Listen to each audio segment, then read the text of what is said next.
Sarah. My pronouns are she and her, and I've been with Drag Story Hour for 4 years now. Whoa! My drag character is flirty, beautiful, glam, and funny. Kids always ask me, what is your age? And that is my favorite question because I get to tell them that my age is the same as them.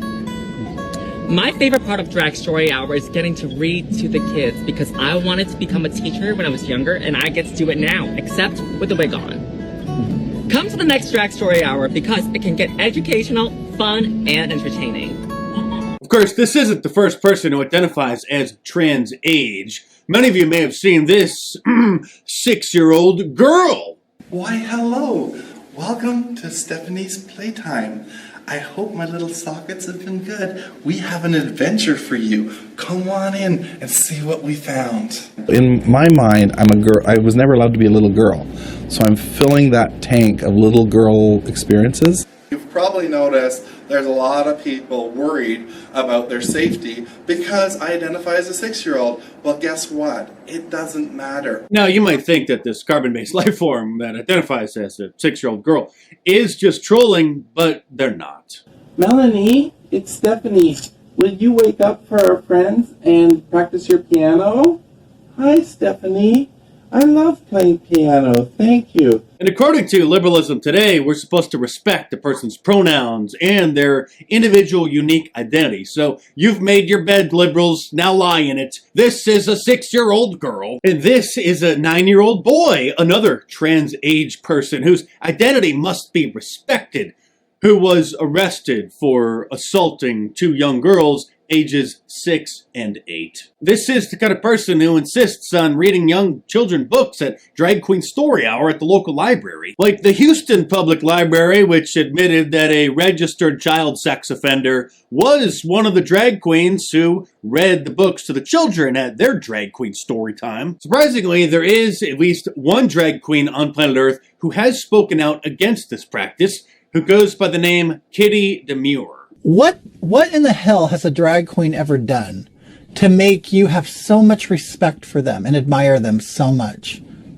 Other than put on makeup and jump on the floor and writhe around and do sexual things on stage.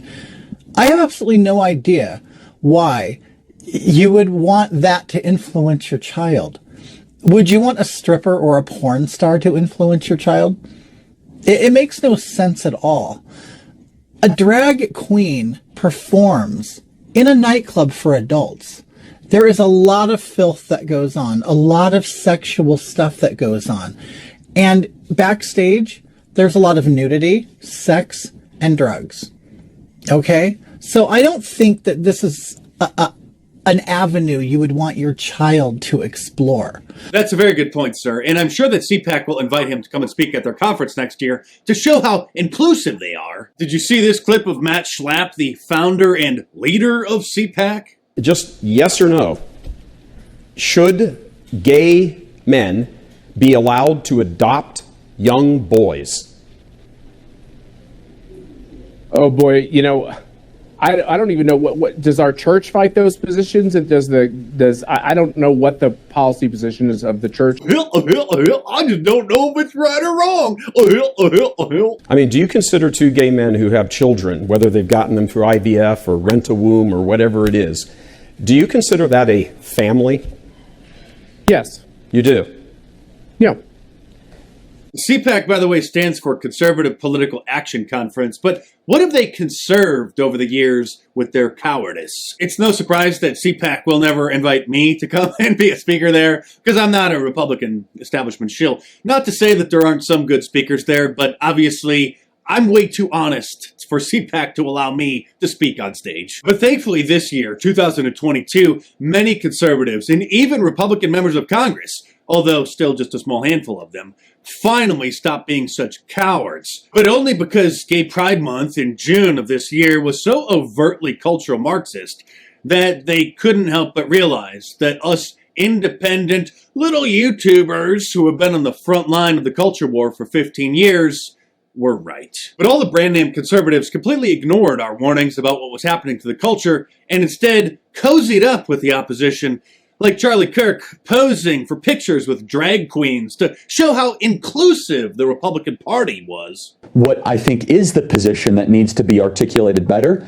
is I have no problem with, gay marriage, whatever. I think it's cool. You're married. I think it's great. And you should have all the same tax benefits, adopt children. It's great. The Libs of TikTok Twitter account has done a fantastic job showing what it is that's happening inside classrooms across the country this year. And after the Washington Post did their expose doxing the woman who runs the account, trying to get it banned, then it only probably doubled in size. But the account is on a 7-day suspension, again, 1 day after the previous 7-day suspension had lifted. So Twitter is really trying to rack up the strikes against the account in order to justify banning it. So hopefully Elon Musk takes over Twitter. In case you haven't heard, he changed his mind again and is now saying that he will follow through with his deal. After he initially said that he was going to buy Twitter, he backed out of it because he realized that he was enemy number one. The Elon Musk fanboys, of course, said that that was because he was trying to negotiate a better deal, but that wasn't what it was. He realized that running a social media platform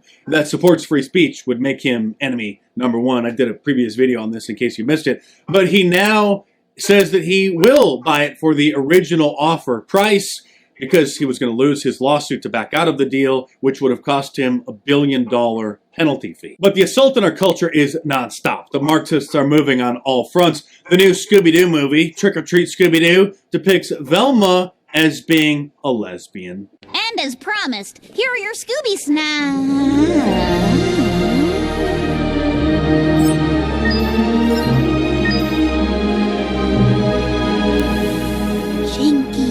And it looks like the new purple M&M is transgender or some kind of LGBTQ character.